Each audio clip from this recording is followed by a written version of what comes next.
Either through the use of some crafty makeup and prosthetics, or long-forgotten recycled footage from the past, these movies tried their very best to pull the wool over our eyes and have us believe that certain actors were present on set during the shooting of said films. I'm Ellie for Whatculture, here with 10 movies that tried to fool you into believing an actor was in it. Number 10. Gene Hackman, Superman 2. After the unquestionable success of Richard Donner's first Superman flick back in 1978, it was safe to assume that the director would be given the freedom to take the series in whatever direction he pleased. However, around 3/4 of the way through shooting Superman 2, Donner eventually decided that enough was enough after butting heads with the producers over the sequel's overall budget. He was then replaced by Richard Lester, but this didn't exactly go down well with the rest of the cast. In particular, Gene Hackman was less than impressed by the treatment of Donner. So when the time came to reshoot certain parts of the movie, the Lex Luthor actor outright refused to play ball. This forced Lester to think on his feet to ensure one of the series' key players still played a significant part in the movie. In the end, body doubles and voice impersonators were used to trick audiences into thinking that they were actually watching Hackman on screen at various points in the flick, when in reality the actor was likely just chilling on a beach somewhere. Number 9. Bruce Lee, Game of Death. Though many people are likely clued up on the fact that Bruce Lee infamously passed away just before the legendary Enter the Dragon landed on our screens in 1973, it often gets overlooked that the star was actually midway through shooting another project at the time. The iconic star had already produced 40 minutes worth of footage for Game of Death before the project was immediately put on ice whilst he got to work on Enter the Dragon. Then, 5 years on from his passing, director Robert Klaus decided that he wanted to complete the film that Lee himself had been directing up until that point. Needing to work around the fact that his leading man was no longer with us, Klaus utilised footage from some of Lee's older work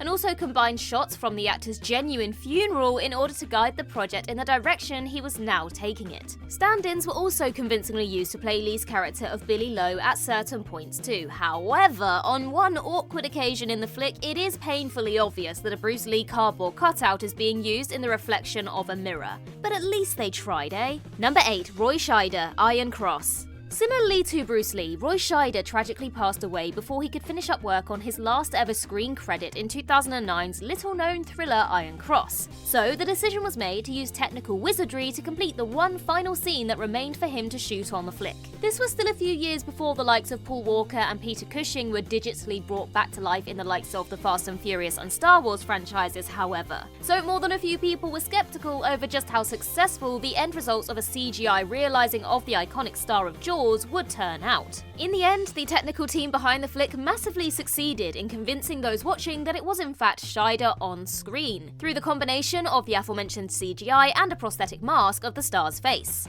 Number 7. Hugo Weaving, Avengers Infinity War. For the longest time, it seemed as though all hope of Hugo Weaving returning to the MCU as the formidable Red Skull had been lost. This was largely down to the fact that Weaving himself wasn't overly keen on reprising the role. So you can understand why fans around the world all immediately lost their minds when the iconic Captain America villain unexpectedly showed up in the epic ensemble feature that was Avengers Infinity War as the Guardian of the Soul Stone. In fact, they were so taken back by the character's re-emergence that they may completely have missed the fact that Red Skull was actually being played by another actor altogether. Marvel Studios had in fact drafted in The Walking Dead's Ross Marquardt and made him look almost identical to Weaving's Red Skull for both Infinity War and Endgame. With the character's appearance in the flicks being largely a secret beforehand, most people simply assumed that Weaving had been having us on this entire time and returned just in time for the gigantic event. Number 6. Oliver Reed, Gladiator. British movie star Oliver Reed died in 1999 midway through shooting for Ridley Scott's Gladiator.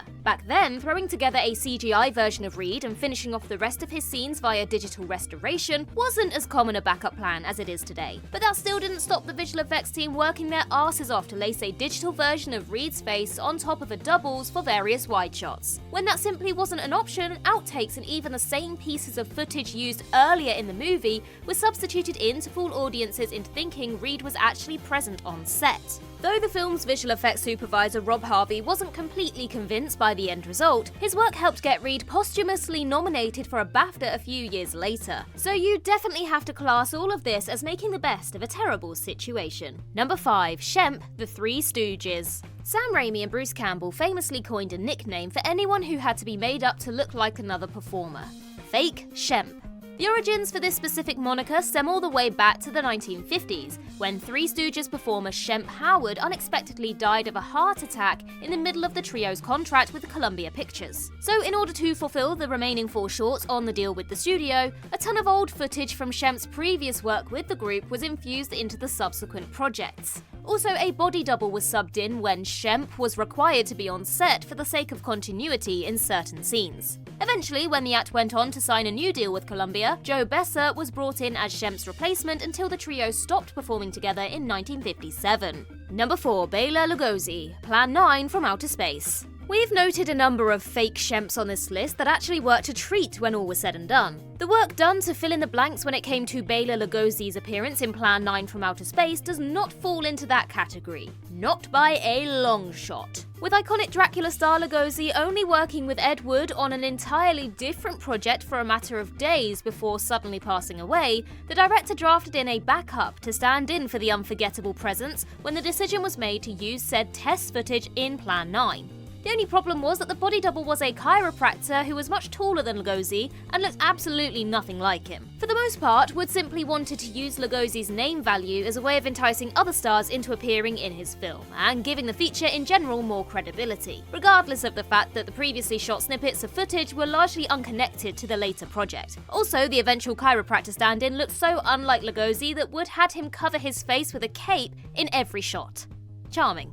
Number 3. James Marsden, Once Upon a Time in Hollywood. Quentin Tarantino's Once Upon a Time in Hollywood isn't exactly what you'd call a film lacking in the famous faces department. Stuffed full of the likes of Leonardo DiCaprio, Margot Robbie, and Brad Pitt, this wander through late 60s Tinseltown is every bit as glamorous as it is unexpected on occasion. However, one of the most unexpected parts of the feature came in the form of a previously announced member of the cast being completely omitted from the finished feature. Now, it's not uncommon for an actor's part to be left on the cutting room floor, just ask Tom Hiddleston when it came to Avengers Age of Ultron. Yet most people weren't expecting him to appear in that MCU flick. James Marsden's casting in Once Upon a Time had been confirmed long before the flick ever landed though, which made his eventual lack of appearance a little baffling upon release. Ultimately, those who were under the impression they'd be treated to Marsden going full Burt Reynolds, as reported, in the flick were no doubt left feeling like a bunch of fools shortly after the credits began to roll. Number 2. Crispin Glover, Back to the Future Part 2. Clearly feeling there was money to be made in reprising his role of George McFly in the follow-up to the massively successful box office smash that was Back to the Future, Crispin Glover was determined to shoot his shot when it came to demanding his fee to return. Unfortunately, the actor and the studio couldn't come to an agreement on the star's salary, with the film's producer and writer Bob Gale offering him $125,000 to return,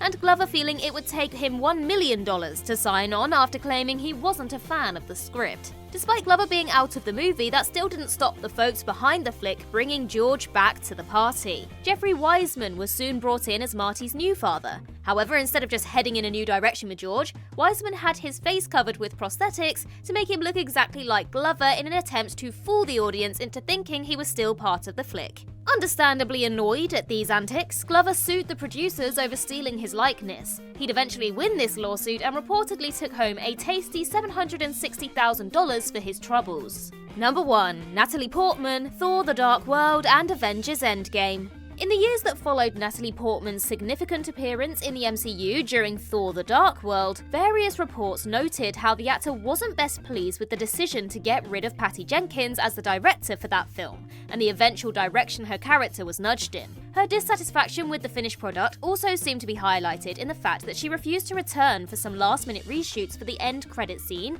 involving Thor and Jane Foster sharing a smooch on a rooftop. So we were duped into thinking it was Portman locking lips with Chris Hemsworth, when in actual fact, it was the star's wife, Elsa Pataky. This isn't the only time we've been fooled into thinking Portman was involved in the shooting of a scene on set either, as the actor was also knitted into Avengers Endgame using some previously unused Dark World footage. Of course, Portman did eventually return to the MCU in Thor: Love and Thunder, where Jane Foster played a much more heroic role than we'd previously seen. Although, has anyone checked? Are we sure it was definitely Natalie Portman?